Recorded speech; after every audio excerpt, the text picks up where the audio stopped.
Instituto TEA, eu sempre digo que veio para Joinville para fazer toda a diferença. Os eventos que nós temos feito aqui no Instituto são eventos específicos, atuando diretamente na família, na criança, no adolescente e agora nos profissionais. Fizemos uma mesa redonda sensacional com 14 pessoas da área da saúde que trabalham com TEA. E o Oscar e o Tiago, que são os anfitriões da casa, nos dão esse espaço de presente para divulgar e fazer, principalmente agora no mês de abril, que é o mês da conscientização.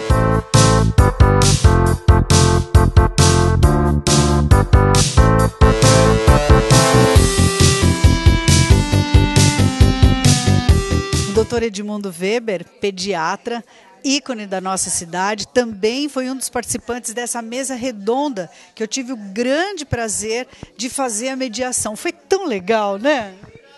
Fabiola, foi maravilhoso, a oportunidade foi de crescimento, nós tivemos vários profissionais, crescemos em termos de conhecimento de uma maneira inteira, porque houve a participação de todos.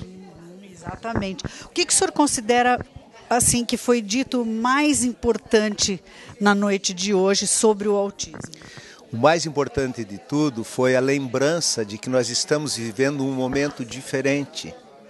Nós estamos vivendo um momento em que o autismo está aumentando de uma maneira assustadora, com um aumento de 317% na incidência de 2000 até 2020, provavelmente com um aumento muito mais substancioso a partir de 2022 por causa da pandemia, e que nós vamos ter que aprender a lidar com esse novo momento onde os autistas merecem ser atendidos de uma maneira muito especial em função do seu quadro.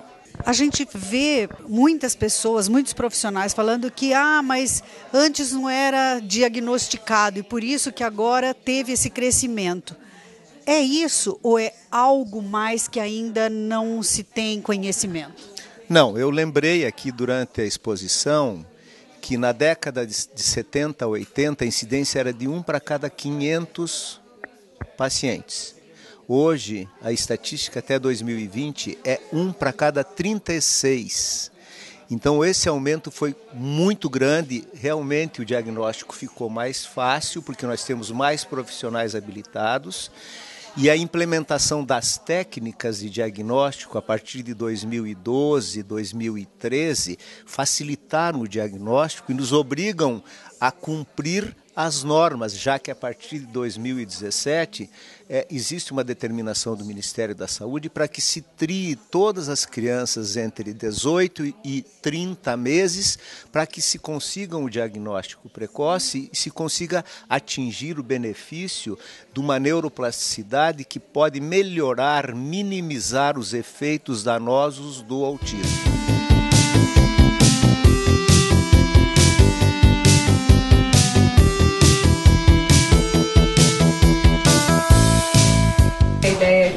Que a Fabiola até comentou, porque realmente a gente vai estar acompanhando as crianças desde que nasceram e a gente tem os marcos de desenvolvimento, a gente tem tudo ali que a gente tem bem certinho como deve ser, né?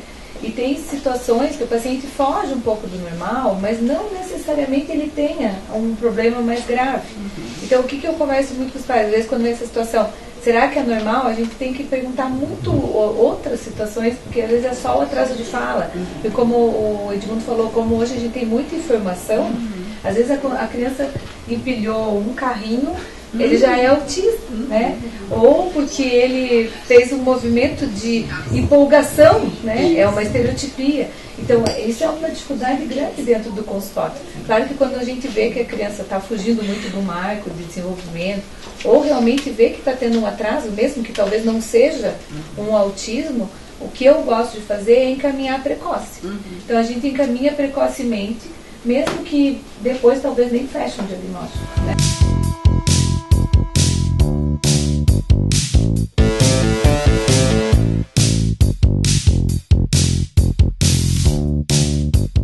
evento aqui no Instituto TEA realmente tem esse papel para contribuir na conscientização do autismo e principalmente auxiliar as famílias naquilo que for preciso. A Angélica é terapeuta ocupacional. O que você me diz disso, Angélica? Inclusive, a campanha de conscientização do autismo esse ano é mais informação e menos preconceito. Então, é importante que todo mundo se conscientize quais são as necessidades, as limitações, mas também os potenciais da criança, da pessoa que está dentro do espectro. Quais são os principais aspectos dentro da terapia ocupacional que você considera importante para uma criança? O objetivo principal, né, do trabalho da terapia ocupacional é a autonomia e independência. Então, a gente busca trazer funcionalidade para essa criança, para esse adolescente, esse adulto, né, seja qual for a limitação dela. E, para isso, nós utilizamos estratégias e terapias para que ela seja mais funcional e tenha menos limitação lá na frente. Legal, obrigada, querida.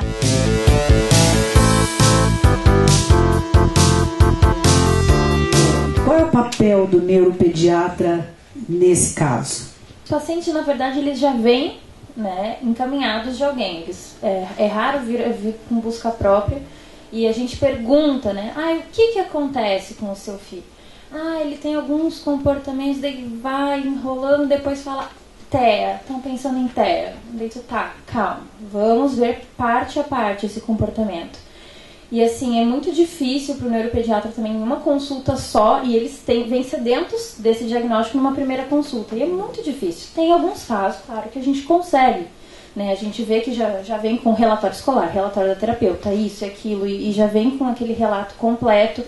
Você vê a criança, né? Você vê vários sinais do transtorno do espectro, mas são alguns casos, não são todos os casos, né? Então, em uma consulta só é muito difícil. Então, a gente precisa dos olhos e dos ouvidos de todo mundo que está em volta dessa criança. Principalmente da escola, né? Que é onde essa criança passa a maior parte do tempo. E, às vezes, mesmo com essa dificuldade do diagnóstico hoje em dia, a gente precisa encaminhar o quanto antes para as terapias, pedir para eles fazerem relatórios, verem o que eles estão observando, porque eles vão estar toda semana com essa criança, pelo menos meia hora por semana. Então, eles vão conseguir nos trazer muito mais informação do que, às vezes, uma consulta de meia hora, uma hora. E tudo tem que ser individualizado. Seria muito mais fácil se a gente tivesse uma receita de bolo, não é mesmo? Tem que fazer isso de terapia, isso disso, tantas horas aquilo, mas infelizmente essa receita de bolo, felizmente, não existe. Né? Então, a gente tem que pensar dessa maneira realmente individualizada até na hora de montar uma clínica. Não é? Porque a gente tem 1 bilhão de pacientes diferentes um do outro, cada um com a sua necessidade especial.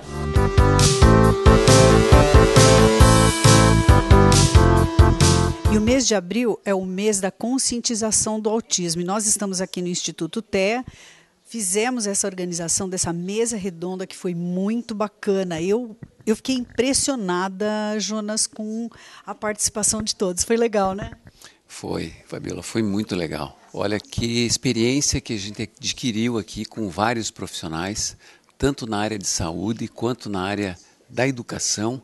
Então, essa integração fez uma diferença muito grande nessa reunião, nesse bate-papo que nós tivemos oportunidade.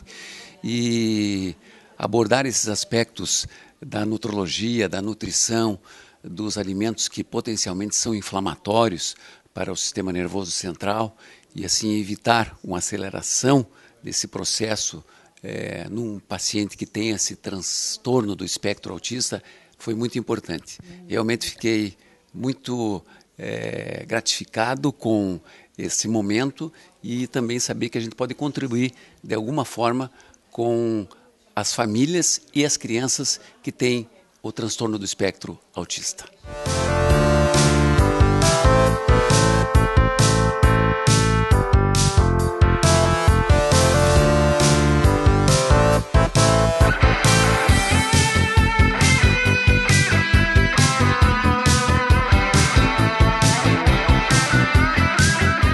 Eu acabei indo para o mundo do TEA, porque eu trato muito paciente alérgico. Acabei vendo que tem muita criança com diagnóstico de TDAH, principalmente, né? Que a gente melhorava a alergia, a asma, enfim. E a criança melhorava muito no comportamento, melhorava muito no aprendizado. Então, assim, provavelmente uma neuroinflamação causada pelo processo alérgico, né?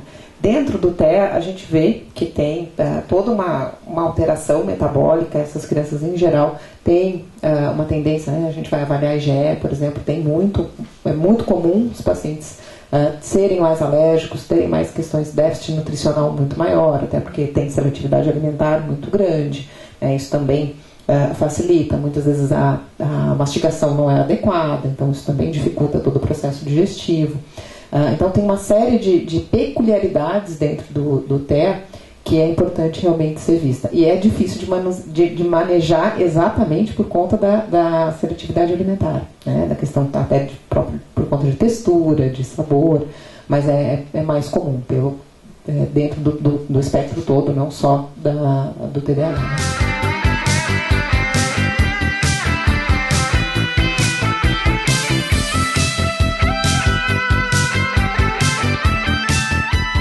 E a Júlia, mais uma vez, veio de São Paulo para acompanhar o nosso trabalho aqui em Joinville. Júlia, o que você achou da mesa redonda hoje?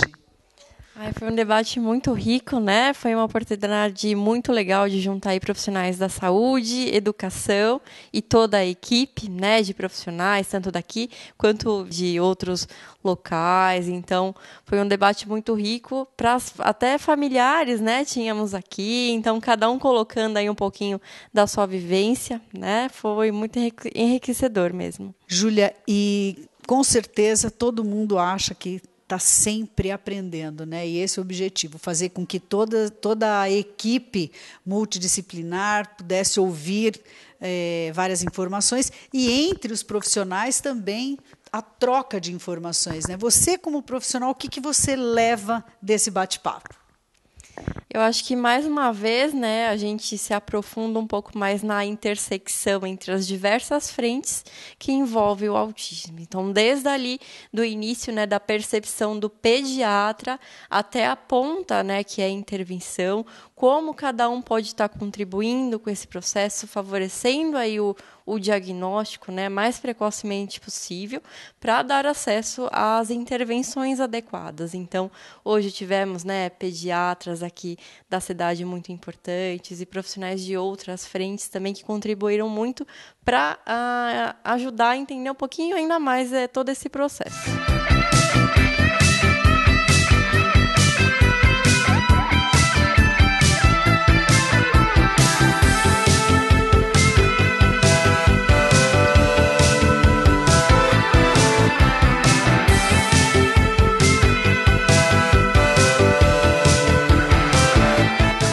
Foi uma noite maravilhosa. Eu fiquei extremamente satisfeita porque tivemos aqui a participação de 14, talvez até 15 profissionais de diversas áreas da saúde. Nós estamos aqui no Instituto TEA. Foi legal, né? Foi muito bacana, foi sensacional. Você, vou te agradecer, primeiramente, conseguiu juntar aqui no Instituto os melhores, né? Cada um da sua área específica. O que a gente fala em equipe interdisciplinar estava aqui nessa sala.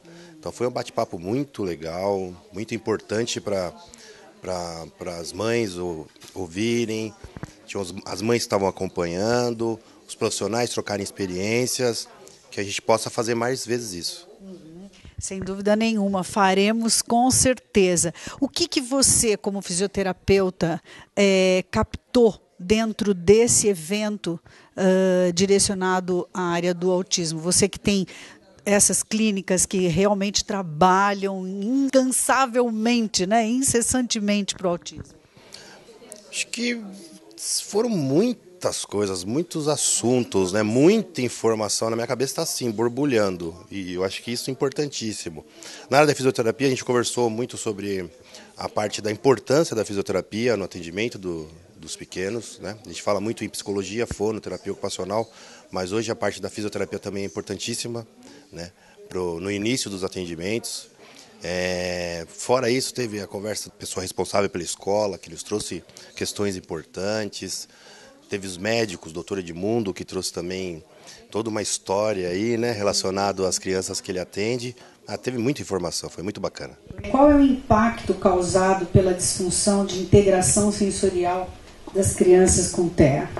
Primeiramente, eles chegam sem um diagnóstico de autismo, são encaminhados pelo pediatra ou pelo neuropediatra por atraso no desenvolvimento, e a gente vai percebendo durante essa caminhada alguns atrasos, né, de marcos motores, de dificuldades em dar sentido para as brincadeiras, né, não sabem como utilizar o brinquedo ou só jogam.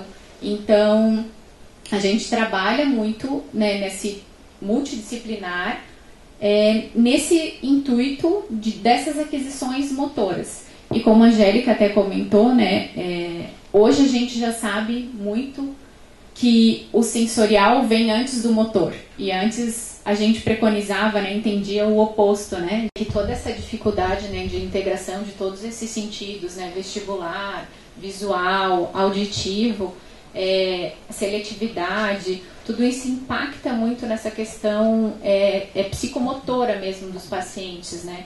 Então, tanto do ponto de vista, né, de coordenação motora, então a gente acaba percebendo várias dificuldades em função deles não terem esse processo, né, de integração da forma adequada. Então, quando a gente olha o que aquele paciente apresenta, né, de disfunção, a gente consegue, né, traçar um melhor tratamento mais adequado. Né? E o Instituto TEA, a gente abriu suas portas e estará sempre de portas abertas para fazer parte dessa luta, porque é uma luta, né? Como vários doutores aqui falaram, as pessoas na área da saúde, o autismo tem crescido assustadoramente e, sem dúvida nenhuma, todos os profissionais, inclusive os que atuam aqui no Instituto TEA, podem ajudar de forma importantíssima o desenvolvimento de crianças e adolescentes. Aqui tem tudo, né, Oscar? Temos todas as especialidades aqui, referente à ciência ABA, a gente tem tudo no mesmo lugar. Psicologia, fonoterapia ocupacional, psicomotricidade, musicoterapia, integração sensorial. Então a gente tem tudo aqui. Legal. E como é que está sendo? Está sendo bacana. Várias coisas para se fazer, né? Então, quando eu chego aqui em Joinville, já tem uma demanda absurda de tarefas que eu tenho que representar aí. Mas estou gostando, está sendo bem bacana. Essa abertura que Joinville dá para a gente, como eu falei hoje, de estar numa sala dessa com profissionais renomados, debatendo um assunto tão importante e que é tão desgastante para a gente também, porque a gente fala muito das famílias, e é verdade, para as famílias é muito pior do que para a gente, mas os profissionais da área do atendimento ao autismo também ficam desgastados. A gente fala que a gente respira autismo 24 horas por dia, final de semana, quando tem o tempo livre vai estudar, né? E eu acho que é importante esses bate-papos, essa descontração um pouquinho maior aqui para a equipe também. Isso aí, gente. Bom, estamos aqui no Instituto TEA. Esse foi um evento absolutamente sensacional. E o Instituto TEA, como eu sempre falo, está com as portas abertas para todas as crianças e adolescentes e familiares, para esclarecimento, para acolhimento, com tudo que há de melhor de tratamento no sentido do transtorno do espectro autista.